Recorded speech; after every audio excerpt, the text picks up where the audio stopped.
కొన్ని థియేటర్లు అనుకునే విధంగా మనకి లభించకపోవచ్చు. It's okay. ఈ రోజు కాదు రేపు చూస్తారు, రేపు కాకపోతే సెకండ్ షో చూస్తారు, సెకండ్ షో కాకపోతే థర్డ్ షో చూస్తారు. బట్ కంటెంట్ బాగుంటే ఎన్నో రోజులు చూసినా, ఎన్నో షో చూసినా సరే దీనికి మార్కులు పడతాయి.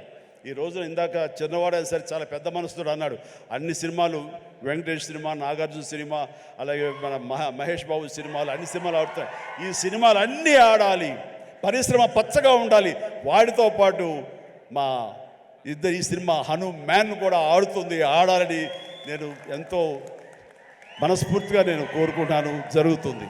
అండ్ ఇదే ఒకసారి నేను దిల్ రాజుతో అన్నాను, దిల్ రాజు ఏంటి మన 2016-17లో మా 150 సినిమాను బాలకృష్ణ గారి సినిమా ఇంకోటి రిలీజ్ అయినప్పుడు, ఏంటి మళ్ళీ ఈ సినిమా రిలీజ్ చేస్తాం, కొంచెం డిలే చేయొచ్చు కదా అని అంటే, సార్ అలా కాదు సార్, మా కంటెంట్ బాగుంటుంది, శతమానం భవతి అని, మీ పెద్ద సినిమాలు మధ్యలో ఈ సినిమా ఆడకుండా పోదు సార్, ఏం పర్వాలేదు అన్నాడు.